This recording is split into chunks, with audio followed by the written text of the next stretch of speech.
টাকা রিক্সা চালাতো, আজকে আমি ওই রিক্সাওয়ালার ছেলে, আজকে ডেটে ওই রিক্সাওয়ালা আজকে ডেটে দাঁড়িয়ে 90 লাখ টাকার মার্সিডিজ বেঞ্চে চড়ার সুযোগ পেয়েছে। স্মার্ট ভ্যালু কেন করবো? অনেকের মাইন্ডে কোশ্চেন আছে, কেন করবো স্মার্ট ভ্যালু? এত সাবজেক্ট থাকতে স্মার্ট ভ্যালু কেন করবো? এত সাবজেক্ট থাকতে পারে স্মার্ট ভ্যালু করার একটাই কারণ, কারণ প্রত্যেকটা বাবা মাও স্বপ্ন দেখে, মুখ ফুটে বলতে পারে না আমাদেরকে যে স্বপ্ন দেখে ওরা, কিন্তু ওই স্বপ্নগুলো ফুলফিল করার মতো প্রত্যেকটা ছেলে মেয়ের দম হচ্ছে না একটাই কারণে, আপনি তার একটা ভালো প্ল্যাটফর্ম পাচ্ছে না। আমি মনে করি অনেক ডিগ্রিধারী মার্কেটে মানুষ পড়ে আছে যারা বিভৎস কোয়ালিফাইড, কিন্তু মার্সিডিজ তাদের কিনতে পারে না। আমি তাদেরকে ছোট করছি না, ওরা ওদের ট্যালেন্টটাকে কোনো না কোনো কোম্পানিকে গিয়ে বিক্রি করছে, তারপর টাকা পাচ্ছে। আমাদের মতো ফ্যামিলির ছেলেমেয়েরা আমরা কোনো জায়গায় নিজেকে বিক্রি করে দিলে 5 থেকে 10,000 টাকা বেশি পাবো না, কিন্তু ওই ছেলেটাই স্মার্ট ভ্যালুতে যদি নিজেকে নিগড়ে দেয়, বিসর্জন দিয়ে দেয়, তাহলে মার্সিডিজ আসাটা সম্ভব। এডুকেশন কাকে বলে? 4 দেওয়ালের মাঝখানে পড়াশোনা, ওই দিনের পর দিন হাজার হাজার বই পড়ে, হাজার হাজার বইয়ের পাতা পড়ে পড়াশোনা করার পরে পরীক্ষার হলে গিয়ে বমি করে দেওয়া, কোনটা মুখস্থ বিদ্যা ঢেলে দেওয়া, তারপরে বছরের শেষে 80% 90% পাওয়ার পরেও যদি আমাকে টোটোই চালাতে হয়, তাহলে কি লাভ? কি লাভ? কি মানে? ওয়েস্ট বেঙ্গলে 10 কোটি জনসংখ্যা, ওয়েস্ট বেঙ্গলে 10 কোটি জনসংখ্যা, একটা রিপোর্ট অনুযায়ী এটাই দেখেছি 3 কোটি তার মধ্যে গ্র্যাজুয়েট, যারা গ্র্যাজুয়েট করার পরেও আজকের ডেটে অনেকে বেকার হয়ে বাড়িতে বসে আছে। তুমি বলবে কার দোষ? তোমরা বলতে পারো গভর্নমেন্ট দোষ, কিন্তু আমি গভর্নমেন্টের দোষ দেবো না। কোনো গভর্নমেন্ট পিসি সরকার না, কোনো সরকার মেসেজ, কোনো পিসি সরকার না যে জাদুদণ্ড ঘোরাবে আর চাকরি দেবে। চাকরি কে দেবে? কেউ দিতে পারবে না।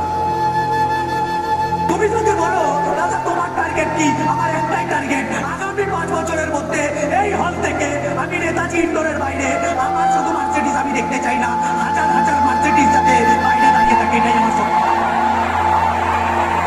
এটাই আমার স্বপ্ন। এর বাইরে আমার কোনো স্বপ্ন নেই। তাহলে ওই মাইন্ডসেটটাকে পুরোপুরি অর্ডার দিয়ে যাতে চালনা করা যায়, তার জন্য কি করলো? তার জন্য একটা সিস্টেম তৈরি করে দিয়েছে। ওই সিস্টেমে যারা পড়ে গেছে তাদের লাইফ শেষ, তারা লাইফটা বড় জায়গায় যেতে পারবে। আজকে ওয়ার্ল্ডের বুকে 100% মানুষের ভেতরে 95% মানুষ ওই সিস্টেমেই উঠে আসছে। চাকরিতে যা বলা হয় তাই করে, যতক্ষণ বলা হয় ততখানি করে, স্বপ্ন দেখার ক্ষমতাটা নেই। আমি ছোটবেলা থেকে স্বপ্নকে ওরা মেরে দিলেন।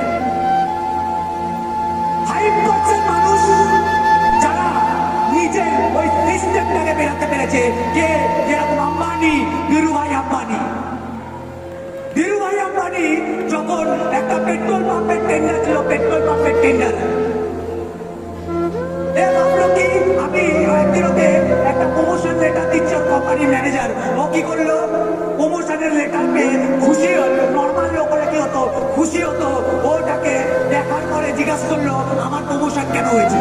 তখন বলছে তোমার জন্য আমার কোম্পানির দুগুনা বিজনেস হয়েছে, দুগুনা। তখন বলছে আমার জন্য? বলছে হ্যাঁ তোমার জন্য। তখন সেই টাইমে দাঁড়িয়ে ও নিজের প্রমোশন লেটার ওখানে ছিঁড়ে ফেলে দিল। দিয়ে ম্যানেজার বলছে এটা তুমি কি করছো? ধীরুভাই আম্বানি বলছে আমি একটা জিনিস ভাবলাম। আম্বানি বলছে আমি একটা জিনিস ভাবলাম, যদি আমার জন্য যদি কোম্পানির বিজনেস দুগনা হয়, তাহলে আমি নিজের বিজনেসের দুগনা করবো, তোমার বিজনেস কেন দুগনা করবো? ও সিস্টেমকে চেঞ্জ করতে, ও ওই সিস্টেমটা থেকে বেরিয়ে গেছে। তারপর নিজের স্বপ্ন দিয়ে লড়েছে, নিজের স্বপ্নের জন্য লড়েছে। তারপর আজকে দিতে ধীরুভাই আম্বানি, মুকেশ আম্বানি, অনিল আম্বানি তৈরি হচ্ছে। 3টে বছর দিয়ে দাও বস, 3টে বছর। অনেক আমরা 3 বছর দেবো জায়গাটা বোঝার জন্য।